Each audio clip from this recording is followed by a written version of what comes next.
కాబట్టి మీ బిడ్డ భయపడడు, మీ బిడ్డ తొలకడు. మీ బిడ్డకు మీ అందరి అండదండలు ఉన్నంత కాలం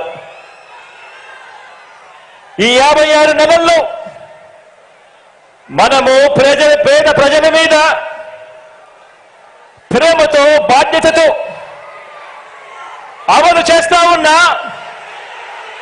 ఆ పథకాలు, ఆ స్కీములే మనకు బాణాలు, మనకు వస్త్రాలు. ఈ యుద్ధంలో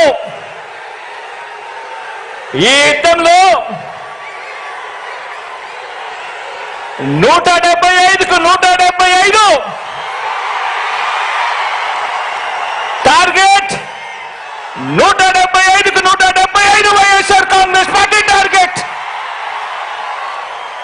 ఈ యుద్ధంలో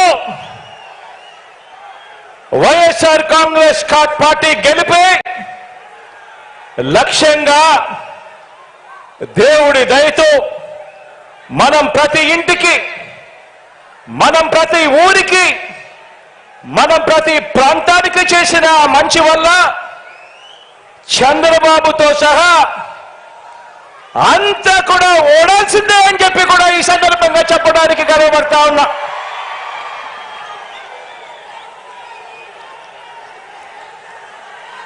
మనకు అంతటి గొప్ప విజయాన్ని అందించే అంశాలేమిటో మీ అందరితో కూడా పంచుకునేందుకు ఇక్కడ ఈ భీముని పట్నంలో ఈరోజు సమావేశమయ్యాం. ఇక్కడ అందరం కూడా ఈ సమావేశం 2024 ఎన్నికల్లో మన పార్టీ జైత్ర యాత్రకు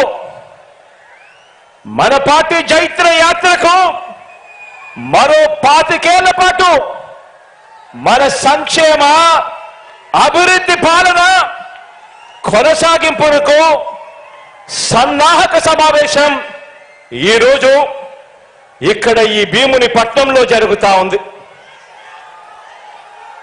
ఈ సమావేశం మన పార్టీని భుజాన మోస్తా ఉన్న కార్యకర్తలు, లీడర్లు, అభిమానులకు, ఆత్మీయులకు మరింత ఆత్మవిశ్వాసం నింపే సమావేశం ఈరోజు ఈ భీముని పట్నంలో జరుగుతా ఉంది.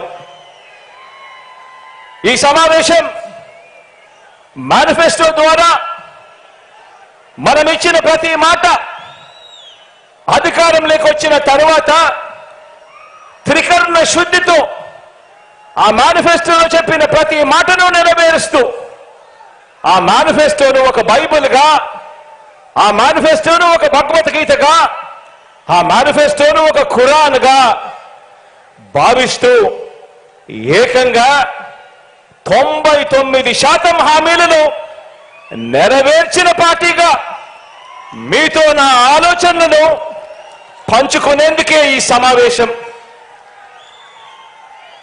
గతంలో ఎప్పుడైనా కూడా గమనిస్తే ఎన్నికలకు ముందు పార్టీలు మేనిఫెస్టో అని చెప్పి, ఎన్నికల ప్రణాళిక అని చెప్పి రిలీజ్ చేస్తాయి. ఎన్నికలు అయిపోయిన తర్వాత చెత్తబుట్టలో వేస్తా ఉన్న సాంప్రదాయాన్ని మనం చూసాం. మొట్టమొదటిసారిగా నేను చెప్తా ఉన్నా, మీ బిడ్డ ప్రభుత్వం దాన్ని మార్చింది అని చెప్పి.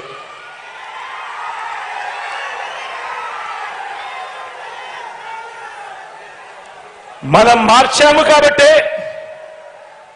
ప్రజలకు మనం దగ్గరయ్యాము కాబట్టి, ప్రతి ఇంట్లోనూ మీ బిడ్డను, మీ బిడ్డను, మన వైఎస్ఆర్ కాంగ్రెస్ పార్టీని తమ పార్టీగా ప్రజలు భావిస్తా ఉన్నారు కాబట్టి, చంద్రబాబు లాంటి 75 ఏళ్ల వయసు మళ్ళిన నాయకుడు, ఆ చంద్రబాబు నాయుడు గారు ఒంటరిగా పోటీ చేసే ధైర్యం లేక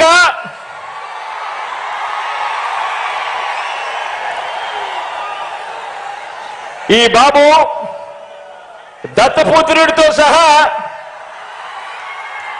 ఇతరులతో పొత్తు కోసం వెంపర్లాడుతా ఉన్నాడు అనంటే దాని అర్థమేమిటో ఆలోచన చేయమని అడుగుతా ఉన్నా.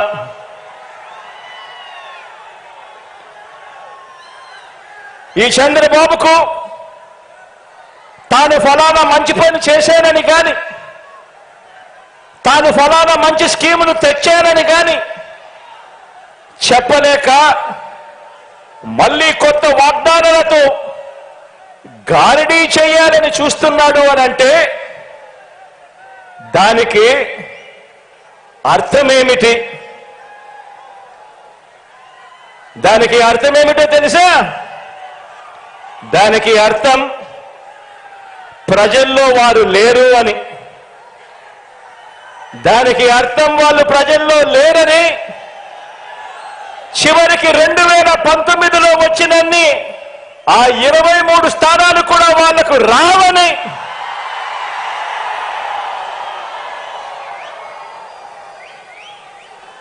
నూట 75 స్థానాల్లో కనీసం పోటీ పెట్టేందుకు వాళ్లకు అభ్యర్థులు కూడా లేరని,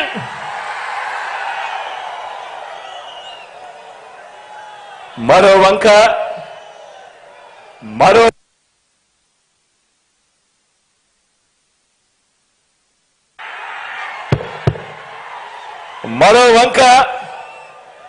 మన పార్టీని చూడండి. మన పార్టీ చరిత్ర ఓ విప్లవ గాథ. మన ప్రభుత్వ చరిత్ర ఇంటింటి విజయ గాథ. మన భవిష్యత్ సామాజిక వర్గాల ఇంద్రధనస్సు.